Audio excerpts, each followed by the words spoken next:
Hello दोस्तों, welcome to your educational informational channel Sahitya Sagar. मेरा नाम है डॉक्टर अलका और सहायक प्राध्यापक परीक्षा जो कि 2024 में आयोजित हुई थी, उसमें जो आपका द्वितीय प्रश्न पत्र था हिंदी विषय का, उसके जो उत्तर है उनको आज हम हल करेंगे। ये हल किए हुए जो उत्तर हैं ये उन विद्यार्थियों के लिए और उन अभ्यर्थियों के लिए बहुत ही उपयोगी हो जाएंगे जो अभी 2026 में सहायक प्राध्यापक परीक्षा देने वाले हैं। उनको एक अनुभव हो जाएगा कि किस प्रकार से प्रश्न थे और किस प्रकार से उनके उत्तर थे।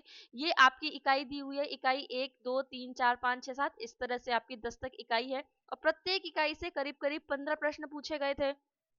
तो जैसे आप प्रश्न पत्र देखेंगे तो आपको ये समझ में आएगा कि जो आपका इकाई दी हुई है, इकाई का क्या महत्व होता है, इकाई में जो ये शीर्षक दिए हुए हैं इनका क्या महत्व होता है। ठीक है, तो हम थोड़ा थोड़ा ये भी डिस्कस करेंगे क्योंकि जो हमारा प्रश्न पत्र शुरू होगा उसमें जो पहला प्रश्न है वो इकाई 10 से है। तो थोड़ा थोड़ा मैं आपको यहाँ पर संदर्भ दिखाती जाऊंगी, पूरा संदर्भ अभी नहीं दिखाऊंगी क्योंकि अगर संदर्भ दिखाने जाएंगे तो ये वीडियो 2 से 3 घंटे का हो सकता है, जो कि बहुत बड़ा होगा। तो जिन विद्यार्थियों को केवल उत्तर चाहिए हैं उनके लिए ये ज्यादा अच्छा रहेगा, और संदर्भ जिन विद्यार्थियों को या अभ्यर्थियों को संदर्भ चाहिए है उनके लिए फिर हम अलग से एक पीडीएफ ऐड कर देंगे, इसमें जोड़ देंगे, जिससे कि आप अपना उत्तर देख सकते हैं। ठीक है, तो ये प्रश्न पत्र आपको मैंने दिखा दिया और ये प्रश्न पत्र है आपका। ठीक है, ये देखिए, ये आपका प्रश्न पत्र है और ये आपका क्या है, पाठ्यक्रम है। अब मैं आपको फाइनल आंसर की भी दिखा देती हूँ कि जो मैं आपको उत्तर बता रही हूँ ये आपकी फाइनल आंसर की आई हुई थी। एक आपकी पहली आई थी और फिर दूसरी आपकी आई थी फाइनल आंसर की। तो इसमें विषय हिंदी, तो मैं इसी के अनुसार आपको उत्तर बताऊंगी, अपने मन से कुछ भी नहीं बताऊंगी। ठीक है, तो चलिए शुरू करते हैं, पहले से शुरू करते हैं और जल्दी कराएंगे हम आपको, ताकि जिनको उत्तर चाहिए उनको सिर्फ उत्तर मिल जाए और जिनको संदर्भ चाहिए हैं उनके लिए हम अलग से व्यवस्था करते हैं। तो देखिए, सबसे पहले देखिए, सबसे पहला प्रश्न क्या है आपका यहाँ पर। सबसे पहला प्रश्न ये है आपका कि म्हारो नाम बाल्य है किस कवि की रचना है। तो आप यहाँ पर देखिए कि ये जो प्रश्न है, प्रश्न नहीं, चूंकि ये पूरे करीब करीब 10 जो प्रश्न एक पेज में दिए हुए हैं, इस सभी प्रश्नों में आप देखेंगे कि ये आपकी जो इकाई 10 है, इकाई 10 से ये प्रश्न लिए गए हैं। तो आपको ये तो जरूर पता होना चाहिए कि जो प्रश्न हम हल कर रहे हैं वो प्रश्न किस इकाई से लिए गए हैं। तो इसका उत्तर आयोग ने क्या माना था? इसका उत्तर आयोग ने माना था मदन मोहन व्यास। क्या माना था इसका उत्तर? मदन मोहन व्यास को माना था। ये यहाँ जो विकल्प बी है, विकल्प बी इसका आप सही उत्तर होगा। अगला देखते हैं किस कब, मैं जल्दी जल्दी कराऊंगी और थोड़ा सा रेफरेंस भी आपको दिखा दूंगी। रेफरेंस कैसे दिखाऊंगी कि मैंने बहुत सारे यहाँ पर रेफरेंस लिए हैं। जैसे कि आपको एक सरसरी में बता दूं, आपसे चौमासा पत्रिका पूछी गई थी और उसके जो संपादक थे वो पूछे गए थे, तो ये धर्मेंद्र पारे हैं। चूंकि ये मार्च जून 2025 का है, मतलब ये बिल्कुल नवीनतम है, इसलिए यहाँ पर मैंने आपको दिखाने के लिए, संदर्भ दिखाने के लिए यहाँ पर इसको जोड़ा हुआ है। अगला आप देखेंगे कि यहाँ पर बाबूलाल दाहिया से भी प्रश्न पूछा जाएगा। ये देखिए यहाँ पर अगला ही प्रश्न है, जहां तक कि किस कवि को उनके काव्य संग्रह विंध्य केर माटी ने पहचान दिलाई। एक मिनट, मैं इसको पेंसिल में कर लेती हूँ, इससे अच्छा नहीं दिख रहा है। हाँ, तो किस किस कवि को उनके काव्य संग्रह विंध्य केर माटी ने पहचान दिलाई। तो जो मैं संदर्भ की बात कर रही थी आपसे, तो मैं यहाँ संदर्भ आपको दिखाती हूँ, जो कि मैंने चौमासा पत्रिका का दिखा दिया। तो यहाँ मैं आपको दिखाती हूँ बाबूलाल दाहिया का, मैंने रेफरेंस दिखाया था कि जो भी मैं उत्तर आपको बताइए। देखिए 23 नंबर पर विंध्य केर माटी, बाबूलाल दाहिया, प्रथम संस्करण 1984, ये यहाँ पर। ठीक है, तो ये रेफरेंस है आपके लिए। और एक और रेफरेंस है, रेफरेंस क्या है? रेफरेंस ये था कि जो आपका लक्ष्मण लक्ष्मण जति करके एक प्रश्न आया था। यहाँ पर आप देखिए, आपको दिखा देती हूँ मैं। लक्ष्मण जति करके कथानक प्रचलित किस क्षेत्र के है, ये किस जनजातीय से रिलेटेड है। तो सबसे पहले देखिए किस जनजातीय से संबंधित है, तो इसमें आएगा गोंड जनजातीय। और क्षेत्र अगर आएगा तो ये क्षेत्र आएगा आपका बघेलखंड, क्योंकि बघेलखंड में जो गोंड जनजाति है उनकी संख्या ज्यादा। इसका रेफरेंस भी है मेरे पास यहाँ पर, यहाँ पर मैं आपको दिखा देती हूँ। तो ये संदर्भ की बात कर रही थी, और भी संदर्भ है मेरे पास, लेकिन मुझे नहीं लगता कि कुछ सभी को संदर्भों की जरूरत होगी। कुछ विद्यार्थी ऐसे होंगे जिनको सिर्फ उत्तर चाहिए, इसलिए मैं इस वीडियो को ज्यादा बड़ा नहीं करूंगी। अगर आपको ऐसा चाहिए रहेगा तो फिर मैं वहां पर आपको जो संदर्भ है वो भी आपको उपलब्ध करवा दूंगी। देखिए यहाँ पर लिखा है कि मध्य भारत में एक समुदाय बैगा है, उसकी रामकथा से लक्ष्मण को अग्नि परीक्षा देनी होती, जिसमें जिसे लक्ष्मण जति कहा जाता है। यहाँ बैगा का भी है, गोंड का भी उल्लेख है। कई रेफरेंस मैंने बहुत सारे देखे थे, कहीं गोंड का भी उल्लेख था, लेकिन था ये बघेलखंड का ही था। तो इस तरह के मैं संदर्भों की बात कर रही हूँ, और भी मैं आपको दिखाती जाऊंगी जैसे जैसे प्रश्न आते जाएंगे। देखिए, अब हमने ये पहले देख लिया, तो पहला प्रश्न देखा कि इसका उत्तर आएगा आनंदराव व्यास। अगला देखिए, किस कवि को उनके काव्य संग्रह विंध्यकेर माटी ने पहचान दिलाई? तो ये आपका उत्तर आ जाएगा इसमें बाबूलाल दाहिया। इनका नाम और क्यों आया था? चूंकि ये मुख्य तौर पे जो है ये एक कृषक हैं, ठीक है, किसान है, और इन्होंने जो बहुत सारे जो क्या कहते हैं, बहुत विरले जो बीज होते हैं, अनाज में जो बीज होते हैं उनका संग्रह किया था, और उनके लिए इनको क्या मिला था? पद्मश्री सम्मान मिला था। तो इसलिए भी ये चर्चा में थे, और इसलिए आपकी परीक्षा में भी आपको ये पूछा गया था। तो इसलिए बाबूलाल दाहिया का विशेष योगदान है। क्यों? उनको क्योंकि पद्मश्री से सम्मानित किया गया था, और चूंकि ये बघेलखंड के थे, इनके इंटरव्यू यूट्यूब पे हैं, आप वहां से देख सकते हैं। लोक कथा की दृष्टि से उदयन की कथा का संबंध किससे है? तो ये उदयन की कथा का संबंध यहाँ पर आपका कहाँ आ जाएगा? मालवा आ जाएगा। तीसरे का उत्तर क्या आ जाएगा आपका यहाँ पर? तीसरे का उत्तर आ जाएगा मालवा, ये आयोग ने माना है। मैंने अगला आपको बताया किस जनजातीय क्षेत्र में लक्ष्मण जति कथानक प्रचलित है? वो तो इसका उत्तर आ जाएगा बघेलखंड। अगला देखते हैं, सर जॉर्ज ग्रियर्सन ने निमाड़ी को क्या माना है? बहुत सारी पुस्तकें हैं इसमें, आप सब कुछ ऑनलाइन है, आप ऑनलाइन देख सकते हैं, आपको कहीं भी भटकने की जरूरत नहीं है, सब कुछ ऑनलाइन उपलब्ध है। बुक्स आप गूगल बुक्स में सर्च करेंगे और आप आर्काइव में सर्च करेंगे तो आपको यहाँ पर मिल जाएगा, ठीक है। तो दक्षिणी राजस्थानी ग्रियर्सन ने निमाड़ी को माना था। अगला देखते हैं, विंध्य कोकिल की उपाधि से विभूषित है? तो विंध्य कोकिल की जो उपाधि से विभूषित है वो है आपके भैयालाल व्यास। ये भी आपको ऑनलाइन मिल जाएगा। ऑनलाइन आपको कैसे मिलेगा? आप कहीं पर भी देख लेंगे, ये देखिए यहाँ लिखा है विंध्य कोकिल श्री भैयालाल व्यास, ये दिख रहा है, ये इनकी फोटो है, और बुंदेल के साहित्यकार है। तो इस प्रकार से आप देखेंगे तो ऑनलाइन आपको सब कुछ यहाँ पर मिल जाएगा, भैयालाल व्यास। अगला देखते हैं प्रश्न नंबर 7। प्रश्न नंबर 7 में है, प्रश्न आपका ये पूछा गया है कि वर्तमान में चौमासा पत्रिका के प्रधान संपादक क्या है? मैंने अभी आपको एक इमेज दिखाई है, तो उसमें दिखाया लिखा, क्या लिखा? धर्मेंद्र, डॉक्टर धर्मेंद्र पारे, ठीक है। आदिवासियों को नृत्य में कतार बनाने की प्रेरणा मिली है? 8वां, तो 8वें का उत्तर आएगा कुरूल पक्षी से, ठीक है। लोक नाट्य से संबंधित क्षेत्र को सुमेलित कीजिए। लोक नाट्य से संबंधित, तो देखिए सबसे पहले अगर आपको खोइया नहीं पता है, ठीक है, तो माच तो आपको पता होगा। तो अगर आप यहाँ पर माच से मालवा, अगर आपको पता है माच से मालवा, तो दूसरे का पहला, ठीक है, तो ये तो पहले, ये तो वैसे भी कैंसिल हो जाएंगे, ये तो दूसरे का पहला आगा। और जो छाहूर है वो छाहूर बघेलखंड का है। जिसमें से दो भी अगर आपको पता होंगे तो आप क्या कर सकते हैं? अपना उत्तर सही कर सकते हो। तो इस प्रकार से खोइया क्या आएगा? खोइया आपका आएगा बुंदेलखंड का। और ठोठ्यो ये पिछली बार भी पूछा गया था, जब आपका 2022 का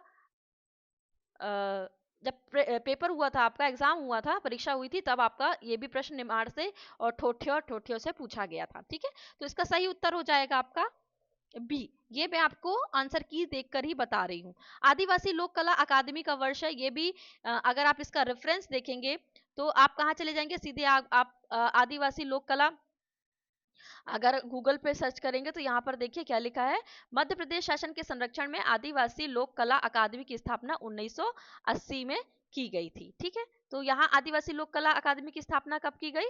1980 में की गई, यानी कि विकल्प बी आपका सही उत्तर है। किस अनुच्छेद के तहत अनुसूचित जाति अनुसूचित जनजातियों के साथ किसी भी प्रकार का भेदभाव को वर्जित माना गया है? अगर मैं एक चीज का आपको रेफरेंस दूं कि आपने अगर एक मूवी देखी होगी आर्टिकल 15, ठीक है, तो आर्टिकल 15 में भी ये जो भेदभाव थे तो उनसे संबंधित ये था कि कभी भी आप किसी लिंग, धर्म, जाति या किसी भी चीज के आधार पर क्या कर सकते हैं? किसी के साथ भी भेदभाव नहीं कर सकते हैं। तो इसका सही उत्तर क्या हो जाएगा? सी हो जाएगा। अब मैं केवल आपको सही सही उत्तर बताती जाऊंगी, फिर आपको अगर लगता है संदर्भों की जरूरत होगी आप मुझे कमेंट कर दीजिएगा, या फिर मैं एक पीडीएफ ऐसी बनाऊंगी कि जिसमें प्रश्न के साथ उसके संदर्भों को ऐड कर दूं, क्योंकि पढ़ाई हमें और जल्दी जल्दी करनी है। किस भक्त कवि ने स्वयं को जानकी की सखी मानकर काव्य की रचना की है? तो यहाँ पर आप देखेंगे ये आपका जो प्रश्न आया हुआ है ये भक्तिकाल से आया हुआ है, भक्तिकाल से प्रश्न आया है आपका। तो इसका जो सही उत्तर हो जाएगा आपका, इसका सही उत्तर होगा आपका अग्रदास, ठीक है, अग्रदास इसका सही उत्तर हो जाएगा। 13 नंबर देखते हैं, माधव नल काम कंदला। इस पे बहुत ज्यादा इस पे जब इस प्रश्न पत्र की जब पहली प्रोविजनल आंसर की आई थी, प्राविधिक आंसर की आई थी, तब क्या हुआ था कि इस पे बहुत सारे ऑब्जेक्शन लगे थे इस प्रश्न पर। तो आयोग ने क्या किया था, आयोग ने जिसने बी लगाया है और जिसने सी लगाया है, दोनों उत्तरों को उन्होंने क्या है, फाइनल आंसर की में दोनों उत्तरों को सही माना है। यानी जिसने अवधि लगाया, जिसने राजस्थानी लगाया, दोनों उत्तर वहां पर सही थे। चलिए आगे देखते हैं 14 नंबर, झरी लगे महलिया गगन गहराए। ये जो पंक्तियां हैं, पूछा गया है किस संत की हैं, किस संत की है, तो इसका सही उत्तर आएगा आपका धर्मदास। अब 15 देखते हैं, इन कृष्ण, ये भक्ति काल के प्रश्न चल रहे हैं अभी आपके। जो 15वां नंबर प्रश्न है, 15वां नंबर प्रश्न में देखिए कि जो कृष्ण उपासक वैष्णव कवियों ने जीवन के प्रति अनुराग जगाया या कम से कम जीने की चाह बनी रहने दी, ये किस आलोचक का है। अब देखिए, आलोचक से जितने आलोचना या आलोचक से जितने भी प्रश्न आए थे, उसके लिए आपको बहुत कम है कि आपको क्या मिले, संदर्भ मिले, क्योंकि ये इतना अपने आप में बहुत बड़ा क्षेत्र है कि आलोचना और आलोचक से आपके जो एज इट इज बिल्कुल एक जैसे आपको रेफरेंस मिल जाए, ठीक है, संदर्भ मिल जाए। तो इसमें थोड़ी सी दिक्कत आ सकती है आलोचना वाले में। बाकी अगर आपको जरूरत होगी तो आप बताइएगा, हम वो भी ढूंढने की कोशिश करेंगे आपके लिए। तो 15 नंबर का जो सही उत्तर आयोग ने माना था, वो माना था आचार्य रामचंद्र शुक्ल को माना था, ठीक है। 15वें नंबर का बी आंसर माना था आयोग ने। अगला देखते हैं 16, इनके कहे कौन डहकावे ऐसी कौन अजानी। पंक्ति में डहकावे शब्द का क्या अर्थ है, तो इसमें डहकावे शब्द का जो अर्थ था वो क्या था, वो आपका था ठगाए, ठगना, ठीक है। अगला देखते हैं हम, अगला प्रश्न है आपका 17, और 17 में पूछा गया था आपसे कि भक्ति काव्य को भारतीय परंपरा का अपना स्वतः स्फूर्त विकास मानने वाले आलोचक कौन है, ठीक है, कौन है। तो इसका जो सही उत्तर है आयोग के द्वारा, वो है आचार्य हजारी प्रसाद द्विवेदी। कौन है, आचार्य हजारी प्रसाद द्विवेदी। रामस्वरूप चतुर्वेदी के मतानुसार सूर सागर किस कोटि का काव्य है, खंड काव्य है, मुक्तक है, महाकाव्य है, उन्मुक्त प्रबंध है। तो इसका उत्तर जो आयोग ने माना था, उन्मुक्त प्रबंध माना था। इस पर भी बहुत ऑब्जेक्शन लगे थे, बहुत सारा किसी ने कुछ रेफरेंस दिया था, लेकिन आयोग ने बहुत सारे प्रश्नों में से केवल कुछ ही प्रश्नों को बस क्या किया था, सही माना था, बाकी उन्होंने रेफरेंस नहीं लिए थे। तो कभी कभी क्या होता है कि हमें पता भी होता है ये चीज सही है, अभी एक आध प्रश्न आएंगे आपको, तब आपके पास रेफरेंस भी होगा, लेकिन आयोग ने उसको सही नहीं माना, तो आप फिर कुछ कर नहीं सकते उस पर, क्योंकि एक ही बार आपको मौका दिया जाता है। 19वां प्रश्न दिया हुआ है कि इसमें कोई संदेह नहीं कि कबीर ने ठीक मौके पर जनता के उस बड़े भाग को संभाला जो नाथपंथियों के प्रभाव से शून्य और शुष्क पड़ता जा रहा था। यह विचार किस विद्वान का है, तो आयोग ने इसका जो उत्तर माना था, वो माना था उत्तर ए। उत्तर उन्हें यानी आचार्य रामचंद्र शुक्ल को माना था। घन घमंड नभ गर्जत घोरा प्रियहीन डर पत मन मोरा, ये पंक्ति रामचरितमानस के किस कांड में है। तो देखिए रामचरितमानस जो है, इसका जो सबसे छोटा कांड है वो कौन है, किष्किंधा कांड। तो इसको आप और इसमें जो प्राकृतिक वर्णों का सबसे ज्यादा इसमें जो प्राकृतिक वर्णन था वो सबसे ज्यादा किष्किंधा कांड में था। तो इससे भी आप थोड़ा सा इसको संबंध इसमें स्थापित आप कर सकते थे। तुलसीदास जी की दृष्टि में निर्गुण संतों की वाणी में एक पक्ष जो अछूता लगा, वो क्या है, क्या था, लोक धर्म, ज्ञान तत्व, प्रेम तत्व या साधना तत्व। तो इसका सही उत्तर था लोक धर्म, ठीक है। ये भी जो प्रश्न था, ये भी आलोचना ही से था, जो भक्ति काल में आलोचना है उसी से संबंधित ये था आपका, ठीक है। अगला देखते हैं प्रश्न नंबर 22। चूंकि ये वीडियो बड़ा हो जाएगा कि 150 प्रश्न है, तो आपको थोड़ा सा संयम रखना पड़ेगा।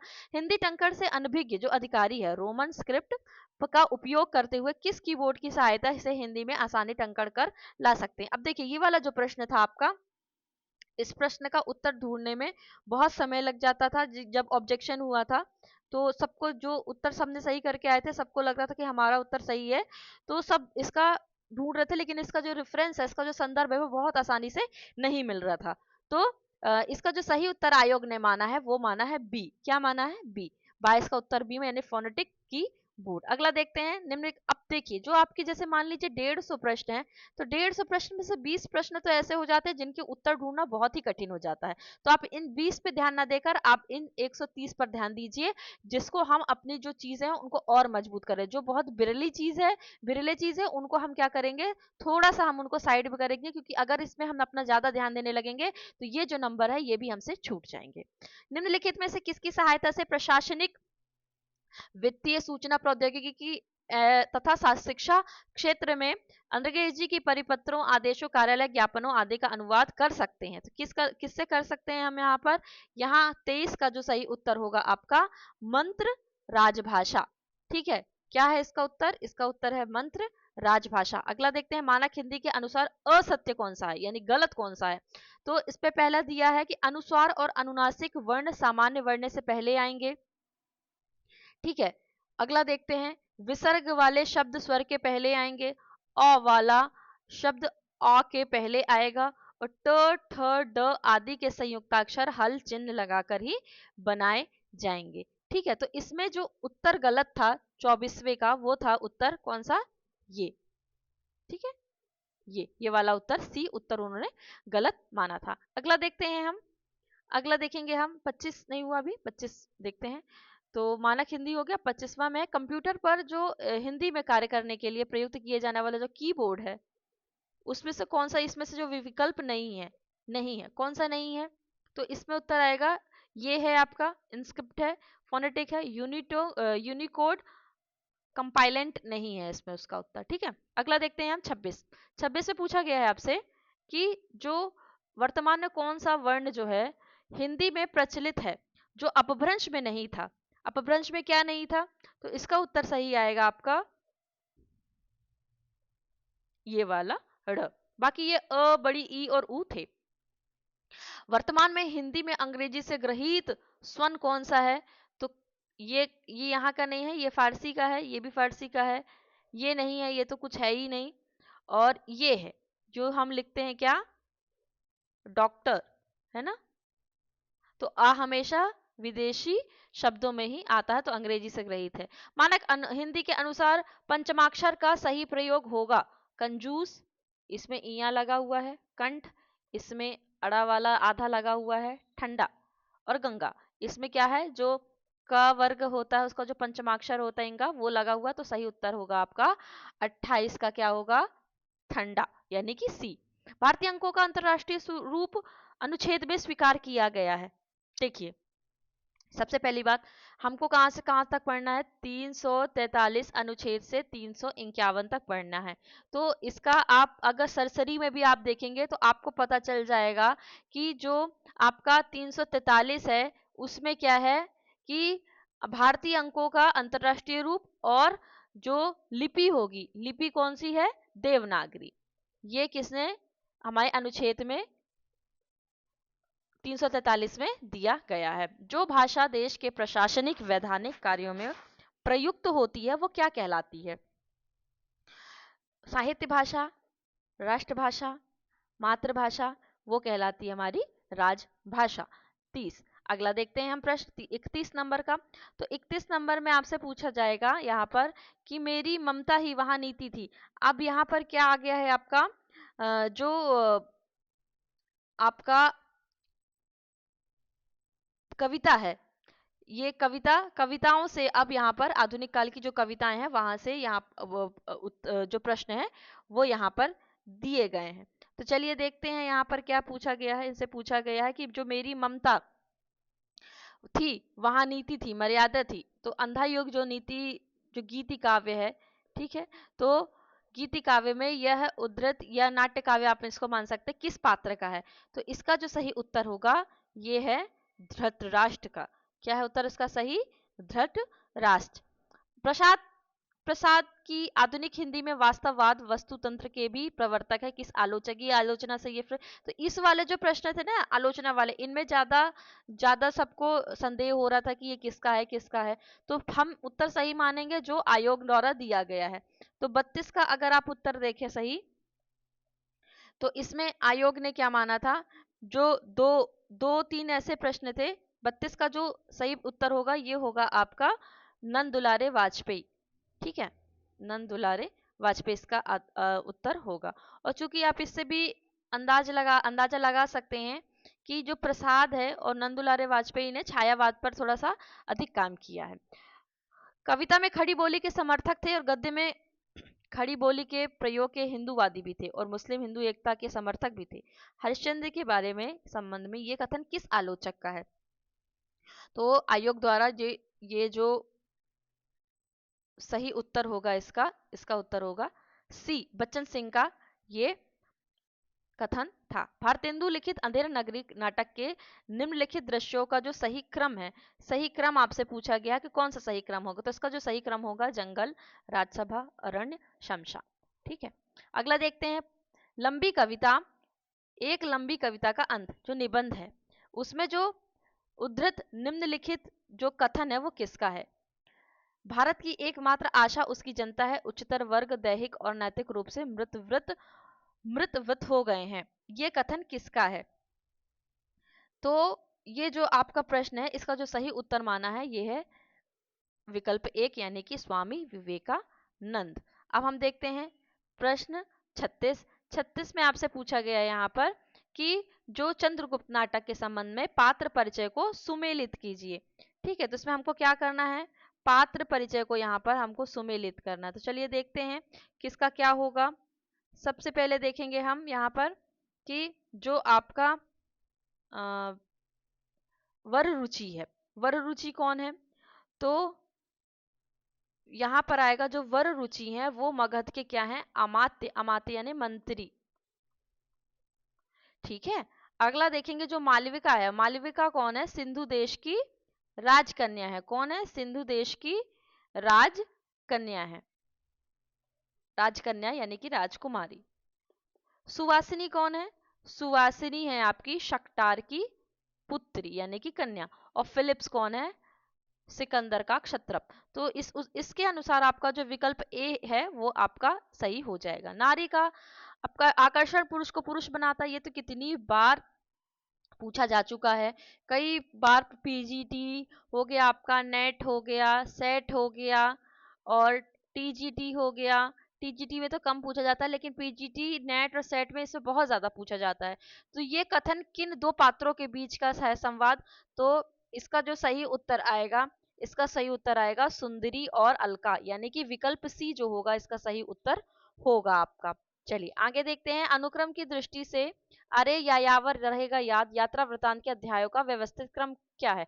अब ये इसलिए पूछा गया कि देखिए ये जो आपका यहाँ पर आप पाठ्यक्रम देखेंगे अपना, ठीक है, तो पाठ्यक्रम में अरे यायावर रहेगा याद पूरा एक व्यवस्थित आपको पाठ्यक्रम में दिया हुआ है, अलग से दिया हुआ पढ़ने के लिए। ये देखिए अज्ञेय अरे या तो इसके बारे में आपको पूरा जो एक प्रकार से डिटेल में आपको यहाँ पर समझना जरूरी है। इसलिए ये जरूरी हो जाता है कि अरे यायावर याद रहेगा जो यात्रा वृतांत है इसके अध्यायों को आपको समझना पड़े। और इसकी जब हम इसका पेपर हो रहा था तो हम इसकी तैयारी भी करवा रहे थे, तो हमने ऑनलाइन ये पूरा हमने आपको दिखाया भी था एक बार इसको।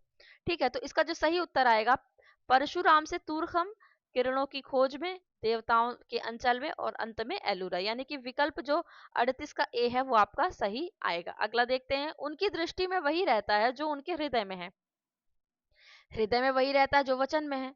ये जो पथ के साथी है ये भी जो रचना है पथ के साथी, ये आपकी क्या है? आपके पाठ्यक्रम में लगी हुई रचना है। तो ये जो संश्रमणात्मक रेखा चित्र है ये कथन किससे संबंधित है? क्या ये रविन्द्रनाथ ठाकुर से है, मैथिली शरण गुप्त से है, जयशंकर प्रसाद से या सूर्यकांत त्रिपाठी निराला से? किससे संबंधित है? तो इसका जो सही उत्तर आएगा मैथिली शरण गुप्त से आएगा। अगला देखते हैं हम। अगला प्रश्न है आपका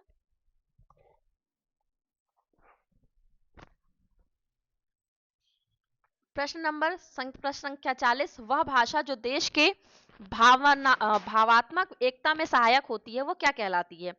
वह भाषा जो देश की भावात्मक एकता में सहायक होती है। तो प्रश्न नंबर 40 यहाँ पर आपसे भाषा के बारे में पूछा गया है। तो इसका जो सही उत्तर होगा आपका, सही उत्तर जो आयोग ने माना था वो उसका उत्तर हम लगाएंगे विकल्प बी। क्या लगाएंगे? विकल्प बी, आयोग ने 40 का बी उत्तर सही माना था। प्रथम राजभाषा आयोग की स्थापना कब हुई? 41 प्रश्न, और इसका जो सही उत्तर होगा आपका वो है विकल्प ए, यानी कि 7 जून 1955 को। ठीक है। प्रश्न 42, संसदीय राजभाषा समिति का गठन कब किया गया? तो समिति का गठन किया गया आपका विकल्प सी 1976 में। 18वीं शताब्दी के पूर्व ही उत्तर भारत की संपर्क भाषा बन चुकी थी। मतलब 18वीं शताब्दी के पहले ही जो उत्तर भारत है उसकी संपर्क भाषा बन चुकी थी। कौन सी भाषा बन चुकी थी? तो इसका जो सही उत्तर होगा आपका खड़ी बोली हिंदी। हिंदी भाषा के मानकीकरण के संदर्भ में गलत कौन सा है? तो गलत क्या है? तो इसमें हम जो गलत है वो आपको दिखा देते हैं। तो 44 का जो गलत उत्तर होगा वो होगा आपका ये वाला कि महावीर प्रसाद द्विवेदी का लेखन और उच्चारण की शुद्धता के प्रति आग्रह नहीं था। ऐसा हो ही नहीं सकता, क्योंकि महावीर प्रसाद द्विवेदी ने लेखन और उच्चारण में कितना कार्य किया था, तो ऐसा तो हो ही नहीं सकता। ठीक है, तो अगला हम देखते हैं। अगले प्रश्न में आपसे पूछा गया है कि जो आपका नागरी टाइप है फाउंड्री कहाँ स्थापित है। अब ये जो कुछ ऐसे प्रश्न हो जाते हैं ये बहुत ही विशेष हो जाते हैं, इनको ढूंढना और इनको पढ़ना दोनों बहुत कठिन हो जाते हैं। तो आप इस पे इतना अपना अपना ध्यान मत लगाइएगा। कुछ कुछ ऐसे प्रश्न बिल्कुल अलग से भी आ जाते हैं। तो सर्वप्रथम नागरी टाइप फाउंड्री कहाँ स्थापित हुई? इसका जो सही उत्तर था आयोग ने माना था श्री रामपुर को। ठीक है, चलिए आगे देखते हैं। किस बोली को जब व्याकरण से परिष्कृत किया जाता है तो वह क्या बन जाती है? जैसे कोई बोली है, बोली जैसे बोली में जैसे खड़ी बोली को ही आप इसको अगर ले ले, तो अगर हम उसको परिष्कृत कर देंगे तो वो हमारा क्या बन जाता है? तो इसका आपका जो सही उत्तर होगा परिनिष्ठित भाषा। आप बोली से ही खड़ी बोली को ही ले लीजिएगा इसमें एक उदाहरण के स्वरूप में। भारत की प्राचीन लिपि कौन सी है? तो भारत की जो सबसे प्राचीन लिपि है वो है आपकी ब्राह्मी। ठीक है, फिर ब्राह्मी से भी फिर निकली, ऐसे करते करते करते फिर हमारी क्या निकली? देवनागरी लिपि निकली। बहुत सारी हैं, फिर उसके बाद हमारी तो ब्राह्मी सबसे ऊपर आता है। असत्य कथन छांटना है हमको इसमें से, यानी 48 में से। तो सबसे पहले हम आपको इसका जो गलत मतलब जो उत्तर सही उत्तर आना चाहिए, यानी कि असत्य कथन जो है वो हम आपको बता दें। तो इसका जो असत्य कथन होगा आयोग ने माना था भाषा स्थान और समय की सीमाओं से मुक्त रहती है। उपराष्ट्रपति डॉक्टर राधाकृष्णन ने सभापतित्व में एक सभा जो लिपि सुधार के उद्देश्य से बनाई थी उसकी स्थापना कब हुई थी? तो इसका जो आयोग ने सही उत्तर माना था वो माना था सन 1955 को माना था। ठीक है, चलिए आगे देखते हैं। निम्नलिखित कथनों को उनके सिद्धांतों से सुमेलित कीजिए। काव्य शैली की बाह्य साज सज्जा, काव्य के स्वाभाविक गुण, शुद्धता, संच। इसमें भी बहुत ऑब्जेक्शन लगाए थे, कुछ लोगों को बहुत ज्यादा डाउट था इसमें। ठीक है, तो हम आयोग द्वारा बताते हैं कि आयोग ने जिसको सही माना है, सही उत्तर आयोग के अनुसार से क्या होगा। इसमें ऑब्जेक्शन लगाने के बाद भी कुछ लोग इससे संतुष्ट थे और कुछ लोग इससे संतुष्ट नहीं थे। उनको लग रहा था कि इसका उत्तर ये होना चाहिए। तो 50 का उत्तर बी को माना था, यानी कि काव्य शैली की बाह्य साज सज्जा यानी अलंकार। ठीक है, और जो आपका काव्य के स्वाभाविक गुण जैसे शुद्धता, संक्षिप्तता, स्पष्टता आदि है वो आती है रीति में। और अर्थ की जो यहाँ कंफ्यूजन आ गया था, यहाँ पर अर्थ की जो व्यंग्यात्मकता है उसका जो उत्तर था आयोग ने माना था ध्वनि को, और अर्थ की जो लाक्षणिकता है उसका उत्तर माना था आयोग ने। और इसी दोनों में क्या हो गया था, बहुत ज्यादा संदेह या भ्रम की स्थिति आ गई थी। चलिए, गणपति चंद्र के अनुसार रूपवादी सिद्धांत। अब ये देखिए, ये जो ऐसे प्रश्न हैं, ऐसे प्रश्न जो होते हैं ये थोड़ा सा बहुत ज्यादा विस्तार वाले प्रश्न होते हैं कि इसके लिए आपको बहुत ज्यादा आपने अध्ययन किया हो बहुत अधिक मात्रा में, तब आपको इस प्रकार के प्रश्न बहुत अच्छे से बन पाएंगे। तो गणपति चंद्र गुप्त के अनुसार रूपवादी सिद्धांतों में काव्य के रूप को आकर्षक बनाने के लिए कितनी विधियों पर प्रकाश डाला गया है? ठीक है, तो 51 का जो आयोग ने उत्तर माना था 4 माना था। ठीक है, चलिए। नैह न नैननी को कछु उपजी बड़ी बलाए, नीर भरे नित। यहाँ से आप अलंकार पूछा गया था कि इसमें कौन सा अलंकार है। तो 52 का जो सही उत्तर था वो था यहाँ पर दृष्टांत अलंकार। अगला देखते हैं कौन सा विकल्प गलत है। यहाँ पर काव्य सिद्धांत की रचना सूरति मिश्र, रस पीयूष नदी सोमनाथ, और आपका जो होगा काव्य सरोज श्रीपति, कवि कल्पद्रुम। ये आपका क्या हो जाएगा? गलत है, यानी कि इसके हिसाब से उत्तर यही सही होगा। असंगत कौन सा है? कवि कल्पद्रुम और कुमार मणि भट्ट का आ जाएगा। चलिए अगला देखते हैं, प्रश्न नंबर 54। इस प्रश्न में आपसे पूछा गया है कि जो ये पंक्तियां दी गई हैं, उक्तियां दी गई हैं और पूछा गया है कि किस आचार्य ने ये दी है। तो देखिए ये अब आपका काव्य शास्त्र शुरू हो गया। ये आपके प्रश्न किससे आ रहे हैं? काव्य शास्त्र से आ रहे हैं। तो 54 का जो सही उत्तर माना था आयोग ने, वो माना था आपका आचार्य दंडी को माना था। ठीक है। रस लौकिक जीवन की प्रत्यक्ष अनुभूतियों से भिन्न कोटि की अनुभूति है। यह किस आचार्य के द्वारा यह स्थापना दी गई है? तो ये किस आचार्य के द्वारा दी गई है? तो ये दी गई है शंकुक के द्वारा। ठीक है। 56 देखते हैं, ग्रंथ काव्य मीमांसा, यहाँ मैच कर मतलब मिलान करना है आपको यहाँ पर 56 में। तो यहाँ सबसे पहले देखिएगा आप, काव्य मीमांसा किसकी रचना है? काव्य मीमांसा रचना है राजशेखर की। किसकी रचना है? राजशेखर की। और काव्य दर्पण जो है, काव्य दर्पण यहाँ पर दिया हुआ है विकल्प के अनुसार, काव्य दर्पण रामदहिन मिश्र की। काव्य अलंकार सूत्रवृत्ति जो है, सूत्रवृत्ति किसकी रचना है? वामन की। और श्रृंगार प्रकाश की रचना है भोजराज की। तो इसके अनुसार आपका जो उत्तर आ जाएगा विकल्प 4 आपका सही उत्तर आ जाएगा। अगला देखते हैं प्रश्न, फब्तियां और फटकार इनकी कविताओं में की एक विशेषता है। आचार्य शुक्ल जी ने यह कथन किस कवि के संदर्भ में कहा है? तो शुक्ल जी ने जो ये कथन कहा है, ये प्रश्न भी अगर आप देखें तो ये प्रश्न आपका किससे आया हुआ है? आलोचना से ही यहाँ पर आया हुआ है। तो 57 का अगर आप देखें,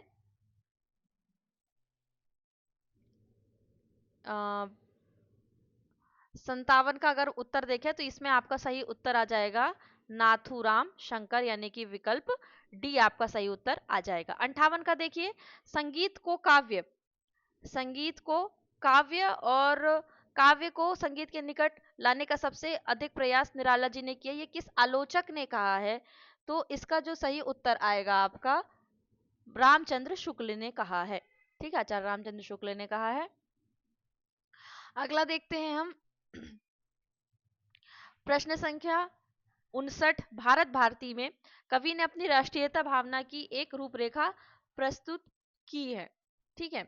और साकेत में अपनी भक्ति भावना की। गुप्त जी के संदर्भ में ये जो कथन है, ये कथन किसका है? गुप्त जी के संदर्भ में ये कथन किसने दिया हुआ है? तो 59 का जो आयोग ने सही क्योंकि ये जैसे आलोचना वाले जितने भी प्रश्न रहते हैं, आलोचना वाले जो प्रश्न है उसमें बहुत ज्यादा डाउट रहता है और इसका जो संदर्भ है वो हमें जल्दी मिलता भी नहीं है। तो इस हिसाब से अगर हम देखें तो जो आयोग ने उत्तर दिया है वो है आपका उत्तर बी, यानी रामस्वरूप चतुर्वेदी। तो हम उन्हीं के अनुसार से यहाँ पर देखेंगे। 60 का देखेंगे, कविता और उसकी रचयिता कवि की दृष्टि से कौन सा युग्म सही नहीं है? यहाँ क्या पूछा गया है? सही नहीं है। तो देखिए ये सही है आपका, ये सही है, ये सही है, ये आपका गलत है। ठीक है। नई कविता के संदर्भ में गलत कौन सा है? गलत कौन सा है? क्योंकि देखिए अगर मैं जैसे अभी मैं आपको ये बता रही हूँ यहाँ पर, ये वाला प्रश्न बता रही हूँ आपको, ठीक है, कि ये प्रश्न का उत्तर ये है, इसका उत्तर ये है। अगर मैं इसको अभी हल करवाने लगूंगी ना तो आपका ये वीडियो बहुत बड़ा हो जाएगा। अगर आपको हल चाहिए होगा तो आप मुझे बताइएगा। जैसे कविता की मौत जो है ये किसकी है? सही उत्तर क्या है इसका? धर्मवीर भारती। अगर ऐसे प्रश्न कराने लग जाएंगे तो ये वीडियो बहुत ज्यादा बड़ा हो जाएगा। इसको हम फिर कभी हल कर लेंगे, या आप जैसे बताएंगे उसके अनुसार हम करेंगे। तो 61 का क्या है? असत्य। हमने क्या बताया अभी? प्रश्न ये था कि नई कविता के संदर्भ में जो असत्य है वो क्या है? वो है आदर्शवादी पुरातन मानवीय मूल, जो कि ये नहीं थे। यानी उत्तर आपका यही सही है और यही गलत है नई कविता के संदर्भ में। ठीक है। चलिए 62 देखते हैं। 62 में आपसे पूछा गया है कि जो राम रावण के अपराध, इसका भी इसमें बहुत ऑब्जेक्शन लगे थे क्योंकि इसका एक तो रेफरेंस जल्दी नहीं मिल रहा था, संदर्भ जल्दी नहीं मिल रहा था, और इसमें कुछ लोग इसका उत्तर अलग अलग मान रहे थे, कुछ ए मान रहे थे, कुछ बी, कुछ सी, ऐसे करके मान रहे थे। पर आयोग ने जो इसका सही उत्तर माना था वो माना था सर्ग 102 से लेकर 108 तक। ठीक है, चलिए। अनुक्रम की दृष्टि से परशुराम की प्रतीक्षा काव्य संग्रह का सही क्रम क्या है? ठीक है, सबसे पहले आपके पास परशुराम की प्रतीक्षा काव्य संग्रह होना चाहिए। हमारे पास काव्य संग्रह था और हमने पढ़ाया भी था, एक वीडियो हमारे पास होगा, आप देखिएगा प्लेलिस्ट में सर्च कीजिएगा, तो ये वाली परशुराम की प्रतीक्षा और केदारनाथ कुछ जो नहीं मिल रही थी वो हमने ऑनलाइन खरीद करके उपलब्ध करवाई थी आपको। तो 63 का जो आयोग ने सही उत्तर माना था वो माना था परशुराम की प्रतीक्षा, जवानियां, हिम्मत की रोशनी और लोहे का मर्द, ये क्रम से था, तो विकल्प आपका ए जो है वो सही जाएगा। कमायनी की समीक्षा के संबंध में दोष रहित और दूषण सहित ये जो शीर्षक निबंध लिखा था किसने लिखा था? तो 64 का जो सही उत्तर आएगा आपका रामधारी सिंह दिनकर ने लिखा था। और प्रसाद और निराला के बीच में कुछ वैसा रिश्ता है जैसा इतिहास में परंपरा और विद्रोह के बीच होना चाहिए, ये कथन किस आलोचक का है? तो 65 का जो आयोग ने सही उत्तर माना था वो माना था राम स्वरूप चतुर्वेदी जी को, यानी विकल्प सी जो था वो आपका सही उत्तर था। चलिए आगे देखते हैं, हम आगे देखते हैं बाबा स्वांग में दर्शक होते हैं। ये जो प्रश्न था ये आपका इकाई 10 से प्रश्न है। बाबा स्वांग, इस पे भी बहुत ऑब्जेक्शन लगे थे, क्योंकि बाबा स्वांग का जो अभ्यर्थी थे वो इससे संदर्भ निकाल रहे थे कि जो बारात प्रस्थान होने के बाद वर पक्ष में जो महिलाएं रह जाती हैं वो एक बाबा स्वांग करती हैं, तो उसमें क्या होता है, दर्शक कौन होते हैं? स्त्री हो सकती है, क्योंकि पुरुष तो उसमें पूरे वर्जित थे। पर आयोग ने जो उत्तर माना था, आयोग के अनुसार अगर हम देखें तो आयोग का उत्तर था पुरुष और बच्चे। तो हम आयोग के अनुसार ही देखें तो इसका उत्तर होगा पुरुष और बच्चे। ठीक है, 66 का जो उत्तर आएगा, क्योंकि मैं डायरेक्ट उत्तर बता दूंगी तो आपको भी, जो पहली बार देख रहे हैं उनको थोड़ा सा भ्रम हो जाएगा, इसीलिए मैं आपको ये चीज बता रही हूँ कि सबको यही लग रहा था कि पुरुष तो क्या होते हैं, वर्जित होते हैं, तो पुरुष नहीं हो सकते हैं, लेकिन आयोग ने क्या किया था, उत्तर में जो माना था वो यही माना था। ठीक है, चलिए आगे हम देखते हैं, ये हमारा 66 था। 66 के बाद हम 67 देखते हैं, 67 में क्या आता है। तो 67 में हम देखेंगे कि प्रश्न हमसे पूछा गया है।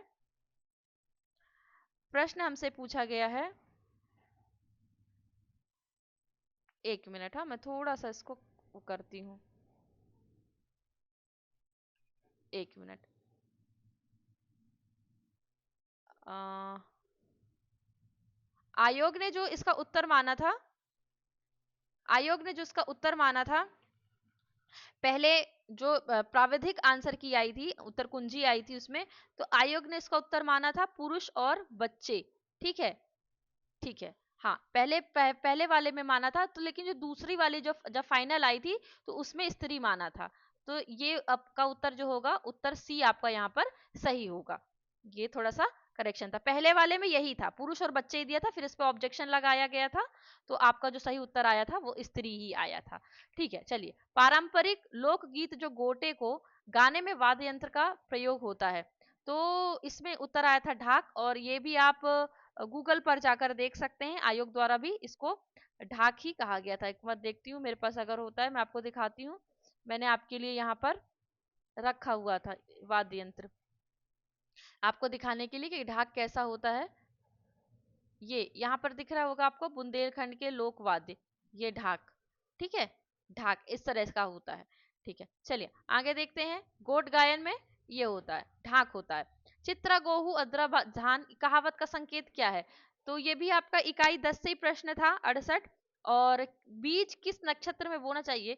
जब आप मध्य प्रदेश के कवियों को पढ़ेंगे, मध्य प्रदेश के साहित्यकारों को पढ़ेंगे, तो उसमें आपको एक नाम आएगा घाघ।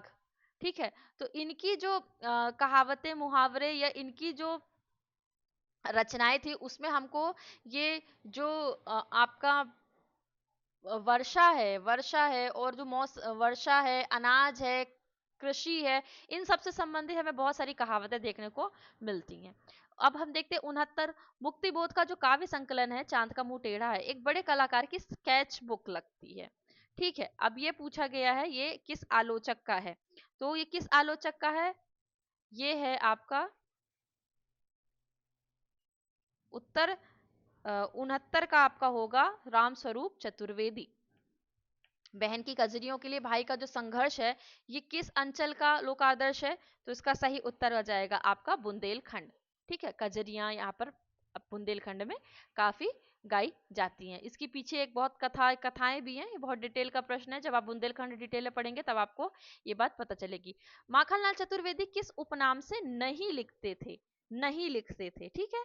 तो इसका जो सही उत्तर आएगा आपका, इससे लिखते थे, इससे लिखते थे, इससे लिखते थे, ये जो उत्तर है आपका सही है, यानी कि उमाकांत नाम से नहीं लिखते थे वो। चलिए सुमेलित कीजिए, विकल्प है हिमकिरीटनी का वर्ष, वेणु लोक गूंजेदार। ये आपका जो माखनलाल मध्य प्रदेश के जो साहित्यकार है उसमें एक माखनलाल चतुर्वेदी थे, विशेष तौर पर उन्हीं से ये प्रश्न पूछा गया है। तो इसमें जो आपका प्रश्न संख्या 72 का आयोग ने जो सही उत्तर माना है वो माना है हिमकिरीटनी का 1943, वेणु लो गूंजे धरा का 1960, मरण ज्वार का माना है उन्होंने 1963 और हिम तरंगिणी का माना है 1949, यानी कि विकल्प ए आपका यहाँ पर सही है। रमेश चंद्र शाह की डायरी अकेला मेला के आरंभिक किस, इसमें भी बहुत ज्यादा ऑब्जेक्शन थे, पर आयोग ने जो इसका उत्तर माना, क्योंकि जब आप रमेश चंद्र शाह की अकेला मेला डायरी का पहला ही भूमिका ही देखेंगे तो उसमें बहुत सारी चीजों का उल्लेख हुआ, जिसमें इस चीज का भी उल्लेख हुआ था कि बताया गया था कि प्रारंभिक के जो अंश थे वो कहाँ कहाँ प्रकाशित हुए थे, उसी में ये आया था। लेकिन कुछ लोगों ने ऑब्जेक्शन लगाए होंगे, कुछ लोगों ने ऑब्जेक्शन नहीं लगाए होंगे, लेकिन जो आयोग ने उत्तर माना था वो नवनीत का माना था। अभी जब हम अकेला मेला डायरी दिखाएंगे आपको, या आप मेरे प्रीवियस वीडियो देखेंगे उसमें मैंने यहाँ इस चीज को बताया हुआ है। अच्छा, मध्य प्रदेश साहित्य अकादमी द्वारा प्रकाशित पत्रिका कौन सी है? मध्य प्रदेश, ये भी आप अगर ऑफिशियल वेबसाइट पर चले जाएंगे अकादमी की तो वहां पर आपको मिल जाएगा। 74 का जो उत्तर है, 74 का उत्तर है साक्षात्कार, ठीक है, क्या है। और इसके जो संपादक हैं, हो सकता है इस बार पूछ लिया जाए आपसे, तो दवे हैं, एक प्रकाश, ऐसे मैं नाम भूल रही हूँ आगे का, दवे हैं, ठीक है, जो आपके साक्षात्कार पत्रिका मध्य प्रदेश अकादमी, उसके जो प्रधान संपादक हैं वो दवे हैं। चलिए आगे देखते हैं। 75 में हम देखेंगे, चलो आगे हम देखते हैं इसमें कि आपका जो 75 है, 75 में मध्य प्रदेश हिंदी ग्रंथ अकादमी ने की स्थापना कब हुई है? ठीक है, ये भी आपको ऑनलाइन मिल जाएगा, इसमें ज्यादा आपको दिक्कत करने की जरूरत नहीं है। यानी कि ये सारे इन सब के जो मैं आपको दवे बता रही थी उनका नाम है विकास दवे, विकास दवे, ठीक है। चलिए आगे देखते हैं हम, क्योंकि इसलिए जरूरी है कि जैसे डॉक्टर धर्मेंद्र पारे के बारे में पूछ लिया था, हो सकता है अगली बार उनसे पूछा जाए। अकादमी की स्थापना कब की गई? तो 75 का जो उत्तर आएगा आपका वो आएगा 1969। जीप पर सवार इल्लियां व्यंग्य की विषय वस्तु क्या है? बुद्धिजीवियों की कार्यता, साहित्य के प्रति छल, आपातकाल का विरोध, ये सरकारी तंत्र के सुविधा का दुरुपयोग। तो इसका क्या आएगा? सरकारी तंत्र और सुविधा का जो दुरुपयोग होता है वो यहाँ पर दिखाया गया है। नेहरू जी ने उनके निधन पर जो शिव मंगल सिंह सुमन ने कौन सी कविता लिखी, ये आपके सिलेबस में है, ठीक है, आपके सिलेबस में आपके पाठ्यक्रम में लगी हुई है। तो इसका सही उत्तर आएगा मिट्टी की बारात, यानी विकल्प ए। झांसी की रानी जो कविता सुभद्रा कुमारी चौहान के किस संग्रह में संकलित है? ये कई बार बताया गया था, ये दो ही थी उनकी, ठीक है, तो वो मुकुल में संकलित थी, ठीक है। चलिए आगे देखते हैं, 79 का देखते हैं। सुमन जी की काव्य पंक्ति और कविता का कौन सा युग्म जो है गलत है, गलत बताना है हमको। तो इसमें जो गलत है वो है आपका ये वाला, विकल्प बी आपका गलत है। चलिए अगला हम देखते हैं 80 प्रश्न देखते हैं। इसमें आपका प्रश्न पूछा गया है कि वृक्ष अनंत सुनीर वहंत सुंदर संत विराज तहीते, ये जो पंक्तियां हैं किस कवि की हैं?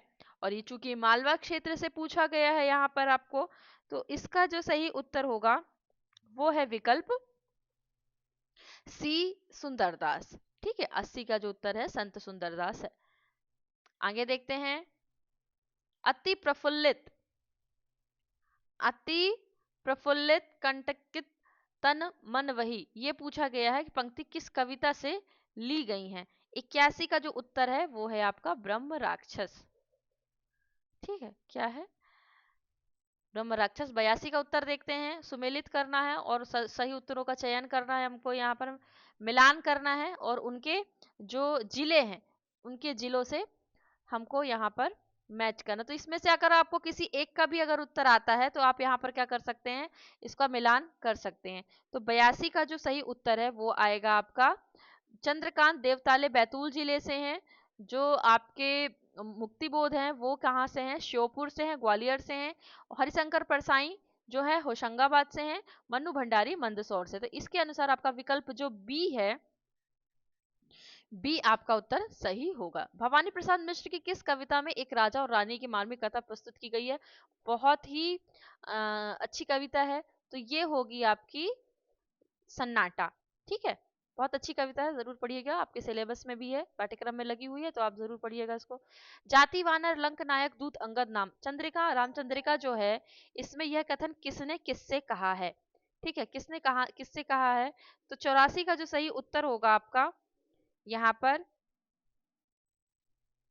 जब आप ये पढ़ेंगे रामचंद्रिका केशव दास की, तब आपको यहाँ पर समझ में आएगा कि ये जो अंगद ने रावण से कहा है। जब पूछते हैं उनसे, रावण पूछते कि तुम कौन हो, अपना परिचय दो, तब वो कहते हैं कि जाति का मैं वानर हूँ, लंक नायक दूत, लंक नायक दूत यानी विभीषण, और मेरा नाम क्या है, अंगद है। ठीक है, तो तब वहां से लिया गया। तो थोड़ा डिटेल में भी पढ़ना, रचनाएं ज्यादा जरूरी है। रीतिकाल में जो लोकोक्तियां हैं, लोकोक्तियों का जो मधुर उपयोग है किस कवि ने किया है?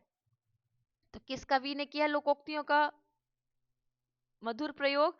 तो इसमें जो इसका सही उत्तर आएगा आपका ठाकुर बुंदेलखंडी, क्योंकि ये आपके रीतिकाल से संबंधित थे, मध्य प्रदेश से भी संबंधित है। तो विकल्प में 85 का जो उत्तर आएगा आपका ठाकुर बुंदेलखंड।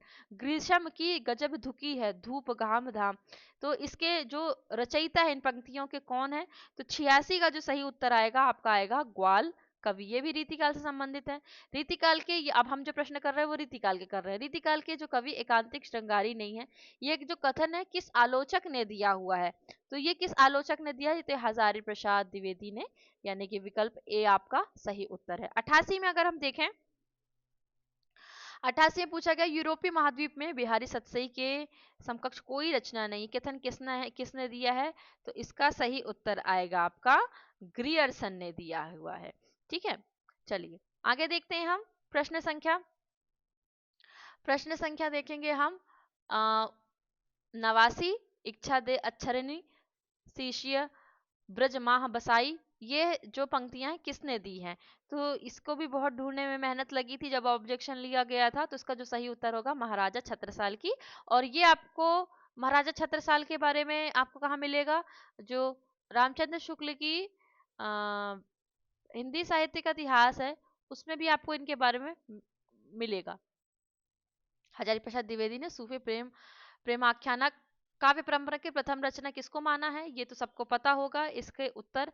तो इसका जो सही उत्तर आएगा सत्यवती कथा को माना है। पिछली बार भी इसी से ऐसे कुछ कुछ करके एक प्रश्न 2022 में ऐसे ही पूछा गया था कि किस कथा में एक एक पत्नीवाद ऐसे कुछ उसका वर्णन मिलता है। हम 2022 का भी प्रश्न पत्र हल करेंगे अभी एक बार फिर से।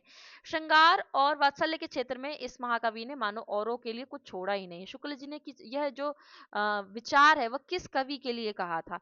तो देखिए, सबसे पहले जब वात्सल्य आता है तो वात्सल्य में सिर्फ एक व्यक्ति का नाम आता है भक्ति काल में, और वो है सूरदास। तो शुक्ल जी ने ये सूरदास के लिए कहा था। वल्लभ संप्रदाय की स्थापना किसने की थी? तो वल्लभ संप्रदाय की जो स्थापना थी वो हित हरिवंश ने की थी।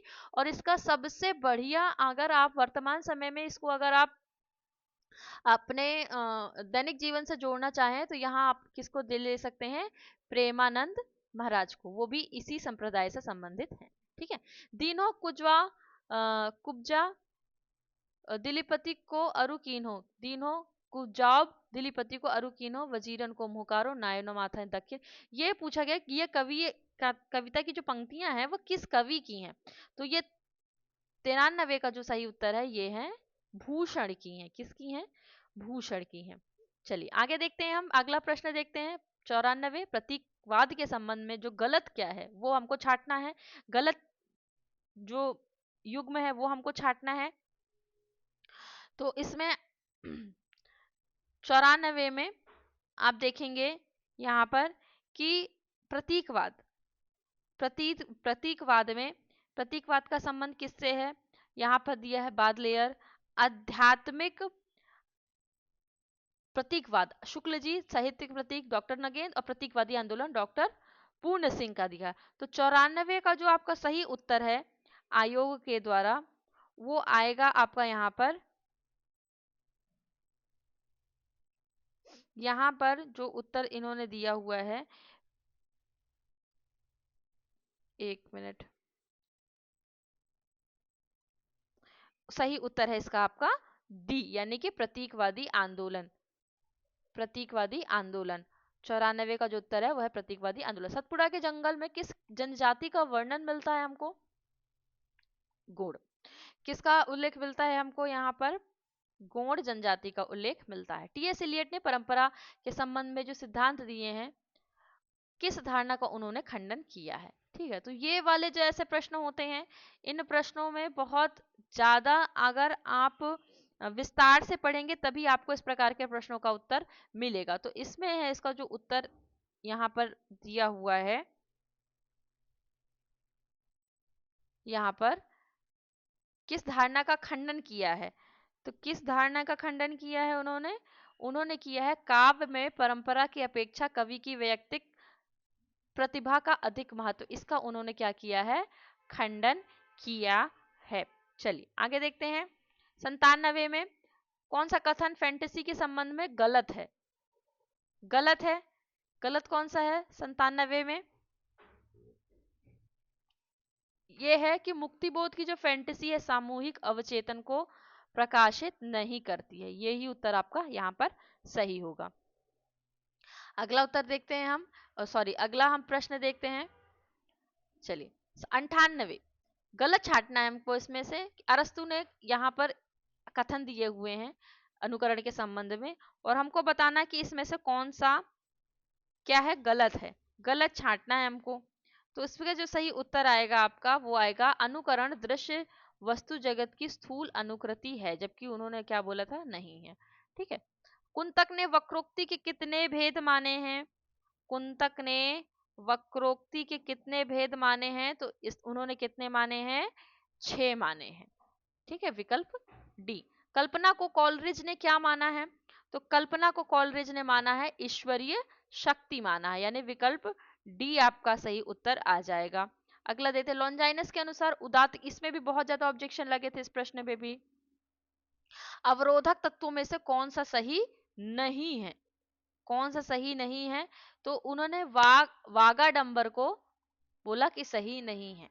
ठीक है, ये 3 थे। कुछ किताबों में ये भी था, लेकिन आयोग ने नहीं माना, आयोग ने सी को गलत माना। इस हिसाब से तो अगर वो उत्तर ऐसा करते तो उनका पूरा प्रश्न ही गलत हो जाता। आनंदवर्धन ने काव्य गुणों की संख्या कितनी मानी है? तो आनंदवर्धन ने काव्य गुणों की संख्या मानी है 3। ठीक है, 3 मानी है। चलिए आगे देखते हैं। आगे देखते हैं हम प्रश्न 103। 103 में देखिए कि प्रसिद्ध लोक गाथा आल्हा बुंदेली की किस उपबोली में लिखी गई है? आल्हा बुंदेली की, ये एक प्रश्न नेट में भी पूछा गया है कई बार, ये प्रश्न कई बार पूछा गया है। तो ये किस में लिखी गई है? बनाफरी में लिखी गई है। किस में लिखी गई है? बनाफरी में लिखी गई है। चलिए अगला देखते हैं हम इसको। यहाँ उत्तर आएगा 103 का, 103 का आएगा आपका ए। और अब हम देखते हैं 104 का जो सही उत्तर है। 1845 से प्रकाशित जो बनारस अखबार के संपादक कौन थे? इससे बहुत सारे ऑब्जेक्शन लगे थे इस वाले प्रश्न पे भी, क्योंकि इसका उत्तर तारामोहन मित्र माना गया था। ठीक है, फिर तारामोहन मित्र के बाद फिर ये उत्तर करेक्ट आया राजा शिव प्रसाद सितारे हिंद। तो सही विकल्प होगा आपका राजा शिव प्रसाद सितारे हिंद। प्रसिद्ध ग्रंथ जो, ये भी बहुत कठिन माना जा सकता है इस प्रश्न को भी, क्योंकि इसका जो संदर्भ में मिलने में बहुत कठिनाई हो रही थी। तो इसका जो सही उत्तर आएगा वो होगा महाराष्ट्री। सबल सिंह किस बोली के कवि हैं? तो इसका जो सही उत्तर आएगा आपका आएगा अवधी। शाकाहारी किसकी उपबोली है? ये वाला प्रश्न 107, इसका जो सही उत्तर आएगा ये आएगा आपका मागधी की। ठीक है, ये अपभ्रंश से सवाल थे। 17वीं शती में मार्कंडेय ने अपभ्रंश के कितने भेद यहाँ पर बताए हैं?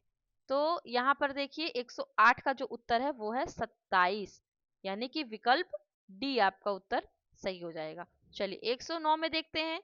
109 में क्या आएगा उत्तर आपका? 109 में पूछा गया है आपसे कि जो ये आपकी रचनाएं दी हुई हैं और उनके रचनाकारों के नाम दिए हैं, आपको सुमेलित करना। तो ये तो बहुत आपने कई बार पढ़ा होगा। रानी केतकी की कहानी इंशाल्लाह, हाँ ठीक है। प्रेम सागर, लल्लू लाल, नसीकोतोपाख्यान किसने लिखा है? सदल मिश्र ने। और विशस्य विश्वमोदम ये किसने लिखा? भारतेंदु हरिश्चंद्र ने लिखा। तो इसके अनुसार अगर आप देखेंगे तो आपका उत्तर क्या आ जाएगा?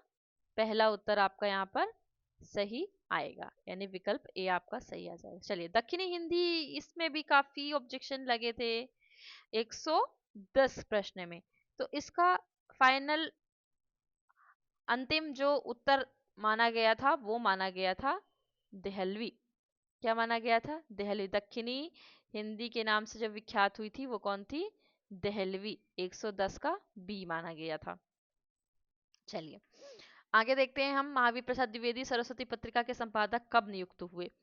कब नियुक्त हुए? तो 111 का जो उत्तर है वो है 1903 में। ठीक है, इसके पहले चिंतामणि घोष थे।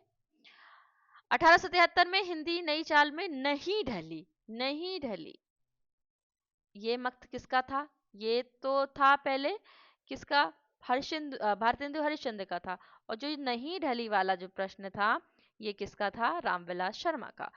13 देखते हैं। 113 राष्ट्रभाषा प्रचार समिति वर्धन ने प्रकाशन विभाग कब स्थापित किया? तो उन्होंने किया 1938 में किया। कब किया? 1938 में। 114 देखते हैं हम प्रश्न। भाषा वर्णन में प्रथम तुक चाहिए अभिषेक। तो ये तुक के संबंध में किसने कहा है? किस कवि ने कहा है? तो ये किस कवि ने कहा है? इसका सही उत्तर आपका होगा यहाँ पर देखिए, ये जो आपका प्रश्न है, कुछ कुछ प्रश्न में क्या हो सकता है, डाउट हो सकता है कि आयोग ने जो हमें दिया है उसमें भी हमें डाउट हो सकता है। तो हमें क्या देखना पड़ेगा? जो संदर्भ हम ले रहे हैं, जिससे हम पढ़ रहे हैं, तो वो पुस्तक क्या हो? वो पुस्तक प्रामाणिक हो। ठीक है, तो उससे पढ़ेंगे तो फिर दिक्कत नहीं जाएगी। हम उसका संदर्भ देकर अपने प्रश्न के जो हमने सही किया है उसका हम उस पे हम नंबर ले सकते हैं। ठीक है, तो 114 में ये पूछा गया है कि किस कवि की पंक्तियां हैं। तो ये किस कवि की पंक्तियां हैं? तो ये है आपकी भिखारी दास की। 114 भिखारी दास की पंक्तियां। नेवाज किस राजा के आश्रित कवि थे? तो नेवाज ये थे राजा छत्रसाल के, ये भी बुंदेलखंड मध्य प्रदेश संबंधित थे। और घनानंद ने किस संप्रदाय में दीक्षा ली? ये आप कई बार पढ़ चुके होंगे, उन्होंने निम्बार्क संप्रदाय में दीक्षा ली। श्रीधर पाठक ने श्रांत पथिक की रचना किस छंद में की है? तो उन्होंने श्रांत पथिक की जो रचना की है वो की है आपकी रोला छंद में। ये तब यह ब्यारी तबे बदलेगी कछु, ये बहुत कई बार आप पढ़ चुके हैं। ये एक पंक्ति किस रचयिता की है? तो ये है आपकी प्रताप नारायण मिश्र की है। भारतेंदु युग में कौन कवि भूप उपनाम से कविता लिखते? बहुत बहुत अच्छा प्रश्न है ये वाला। और इसका जो उत्तर आएगा वो लाला सीताराम आएगा। चूंकि इनको ज्यादा नहीं पढ़ा जाता है इसलिए प्रश्न यहाँ से आ गया। अगला देखते हैं 120 प्रश्न में। देखिए विरह वारिश नामक कृति के रचयिता कौन है? ये बहुत सरल प्रश्न था। कुछ प्रश्न क्या था, बहुत कठिन स्तर के थे, कुछ मीडियम मतलब माध्यम उनका थोड़ा सा बीच का था, लेकिन कुछ थोड़े से बहुत सरल से थे। तो ये उसमें से सरल वाले प्रश्नों की एक हम देखेंगे क्षेत्र से है। तो 120 में विरह वारिश किसकी रचना है? तो इसका जो सही उत्तर आएगा आपका बोधा। नेहू न नैनुन को कछु उपजी बड़ी बलाय। ठीक है, ये पंक्तियों के रचनाकार कौन है? इसके रचना है आपके बिहारी बच्चन सिंह ने। रीति काव्य परंपरा का आरंभ किस कवि से माना? बच्चन सिंह ने। केशवदास और जो चिंतामणि है इसमें तो हमको आचार्य रामचंद्र शुक्ल के संदर्भ में देखें तो हमें थोड़ा सा रहता है कि भाई शुक्ल जी ने किसको माना, लेकिन यहाँ बच्चन सिंह का पूछ लिया है। तो बच्चन सिंह ने किसको माना था? चिंतामणि को माना था। चिंतामणि को माना था, जो कि शुक्ल जी ने भी चिंतामणि को माना था। राधा मोहन लाल को जिन्हें ना भावत ने है, पंक्तियां किस कवि की हैं? यह पंक्तियां किस कवि की हैं? 123 में का जो उत्तर आएगा वो आपका मतीराम। चलिए 124 भरतपुर के जाट राजा की वीरता का वर्णन किस काव्य में मिलता है हमको? तो किस में मिलता है? अगर आपने ये पढ़ा है सुजान चरित, ठीक है, 124 में, 124 में अगर आपने सुजान चरित पढ़ा है तो सुजान चरित में ये थोड़ा सा वर्णन जाट राजा भरतपुर के राजाओं या जाट राजाओं का वर्णन हमको वहां देखने मिलता है। चलिए, ग्रियर्सन की दूसरी विशेषता यह है कि उन्होंने अपने ग्रंथ के आधार पर स्रोत के रूप में तासी श्रृंगार के ग्रंथों का ये है। तो ये कथन किस इतिहासकार का है? ये किस इतिहासकार ने ये बात कही है? तो 125 का जो उत्तर आएगा आपका यहाँ पर आयोग द्वारा 125 का जो उत्तर माना गया है वो हम यहाँ पर देखते हैं कि उन्होंने माना है, इसका जो सही उत्तर है वो है आपका उत्तर डी। उत्तर डी आपका सही उत्तर है। चलिए आगे देखते हैं, यानी डॉक्टर नगेंद्र। चलिए आगे देखते हैं, इस्तवार दल इत्युत्तर इंदो हिंदुस्तानी ग्रंथ का दूसरा, ये भी बहुत, इस पे बहुत ज्यादा भ्रम हुआ था, इससे बहुत ज्यादा भ्रम हुआ था, इस पे दूसरा संस्करण पूछा गया था, संस्करण पूछा गया था, संस्करण।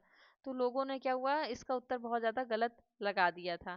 फिर बाद में बहुत दिनों बाद, देर बाद क्लियर हुआ था कि संस्करण पूछा जा रहा है, ठीक है। तो 26 का सही उत्तर आएगा 1871। संस्करण आप ध्यान दीजिएगा इसमें फिर से। पीताम्बर दत्त बर्थवाल रचना संचयन का जो ये संपादन किसने किया था? तो इसका जो सही उत्तर आएगा आपका विष्णुदत्त राकेश ने किया था, यानी कि विकल्प ए। अगला देखते हैं, अनेक कवियों के काव्य सौंदर्य का आख्यान करते समय लेखक की लेखनी काव्य में होती है, जो कि डॉक्टर वर्मा के कवि पक्ष का संकेत देती है। डॉक्टर कुमार वर्मा के संबंध में ये कथन किस इतिहासकार का है? तो 128 का जो उत्तर आएगा वो आएगा यहाँ पर कोई नहीं। जी हाँ, इसका ये जो प्रश्न था ये आपका क्या था, डिलीट हो गया था ये प्रश्न, ठीक है, ये प्रश्न ही डिलीट कर दिया था उन्होंने, ठीक है। तो उसके सबको नंबर एक्स्ट्रा मिल गए थे। चलिए 129 देखते हैं हम। 129, आलवर भक्तों की गीत किस भाषा में है? सरल प्रश्न है, इसको से हम सरल प्रश्न की श्रेणी में रखते हैं। इसका सही उत्तर आएगा आपका तमिल। संवत 1050 से लेकर 1350 आदिकाल की सीमा किस विद्वान ने मानी है? ये आप बहुत समय से पढ़ते आ रहे हैं, आचार्य रामचंद्र शुक्ल। सुमेलित करना है, वीरकाल किसने बोला है? तो वीरकाल बोला विश्वनाथ ने, ठीक है। तज़किरा ए शुअराई की ये किसने बोला है? ये बोला मौलवी करीमुद्दीन ने। संधि और चारण काल किसने बोला है? ये बोला है रामकुमार वर्मा ने। और चारण काल किसने बोला है? ग्रियर्सन ने बोला है, ठीक है। चलिए तो आगे देखते हैं हम इसका।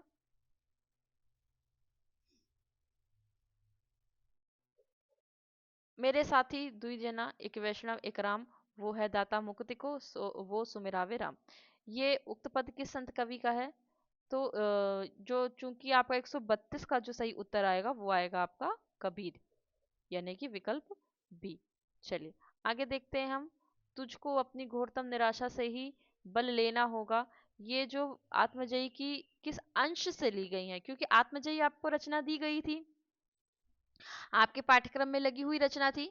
तो यहाँ पर पूछा गया था कि ये जो रचना आपके पाठ्यक्रम में लगी हुई है तो उसकी जो पंक्तियां हैं किस क्षेत्र से ली गई थी, यानी किस अंश से ली गई थी? तो 133 का जो सही उत्तर था वो था आपका सारथी बुद्धि, यानी कि विकल्प सी था। 34 का देखिए, प्रकाशन की दृष्टि से जो सही क्रम है वो आपको लगाना था। तो इसका जो सही उत्तर था वो था आपका बी। आगे देखते हैं, बाणभट्ट की आत्मकथा उपन्यासों कुल कितने श्वासों में विभाजित है? तो इसका उत्तर सही उत्तर आएगा 20। 135 का उत्तर आएगा 20। चलिए आगे देखते हैं, 36 का, कौन सी कविता केदारनाथ अग्रवाल की नहीं है?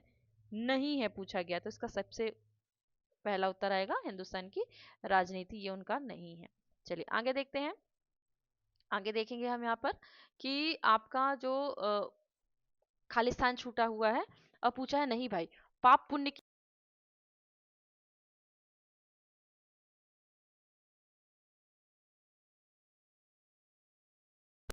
जानते हो ये किस कृति की कथा वस्तु संबंधित है? देखिए सबसे पहले तो आप ये देखिए दो चीजें, जब आप कोई भी रचना पढ़ते हैं तो आपको थोड़ा थोड़ा सा ये समझ में आ जाता है कि इस रचना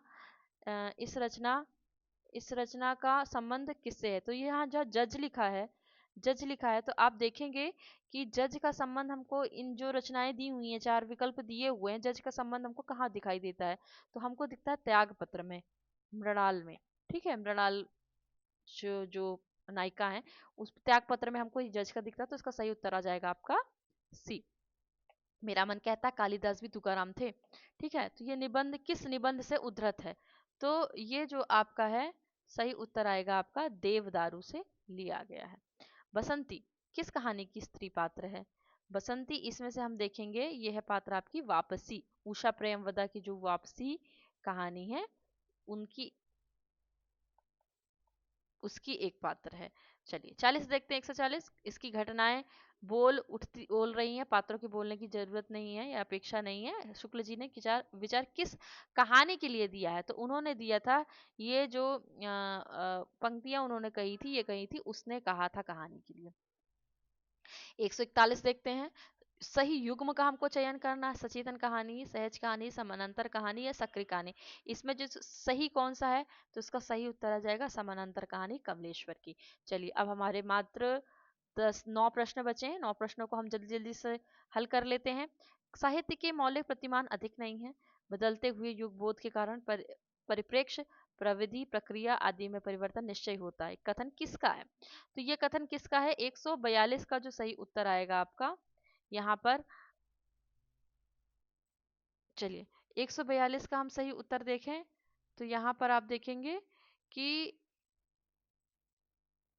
इसमें विकल्प जो ए है आपका वो सही है, डॉक्टर नगेंद्र आपका इसका सही उत्तर है। जबकि प्रत्येक देश का भाषा, ये तो आप यहीं से इसको